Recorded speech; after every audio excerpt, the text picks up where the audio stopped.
আলাইকুম, বিসমিল্লাহির রহমানির রহিম। আজকে আমি মুরগির কিছু মাংস দিয়ে মিষ্টি কুমড়া আর আলু দিয়ে নতুন আলু দিয়ে রান্না করব। প্রথমে আমি সাদা তেল দিয়ে দিয়েছিলাম।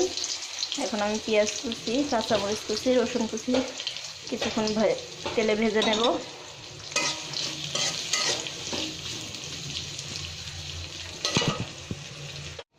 দেখেন আমার পেঁয়াজটা প্রায় ব্রাউন কালার হয়ে গেছে।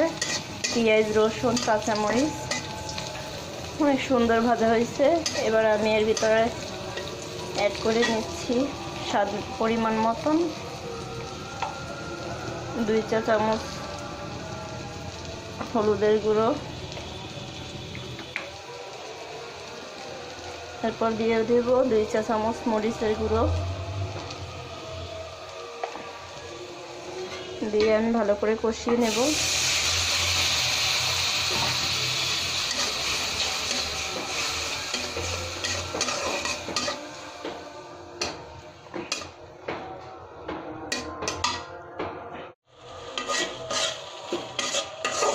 হলুদের গুঁড়ো, মরিচের গুঁড়ো ভালো করে কষানো হয়ে গেছে। এরপর আমি এর ভিতরে দিয়ে দেব আদা জিরা বাটা,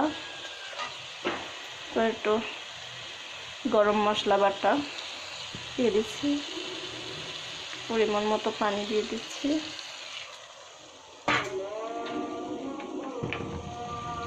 এগুলো আমি ভালো করে ভুনে নেব। কষিয়ে কষিয়ে রান্না করলে স্বাদটা একটু অনেক মজা হয়।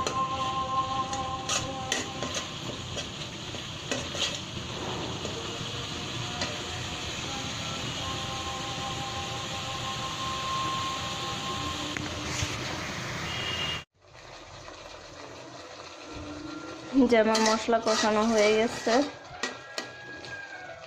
এবার আমি ধুয়ে রাখা মাংস দিয়ে দেব।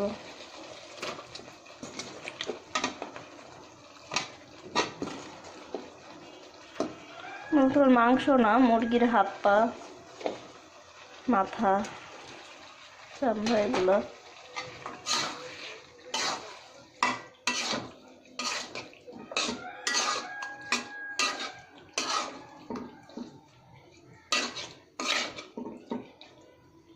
এগুলো দিয়ে আজকে আমি এই যে মিষ্টি কুমড়া, নতুন আলু দিয়ে রান্না করব। খেতে অনেক স্বাদ হবে। আমি উঠে দেখতেছি, দেখেন আমার মিষ্টি কুমড়া দিয়ে, নতুন আলু দিয়ে, মুরগির হাড্ডি, পা, হাত দিয়ে আজকে রান্না করছি। কালারটা কেমন হয়েছে এগুলো আমার কাছে খুবই ভালো লাগে, টেস্টি। আপনাদের কাছে কেমন লাগে বন্ধুরা জানাবেন কমেন্টস বক্সে। আজকের মতো এই পর্যন্তই। আল্লাহ হাফেজ।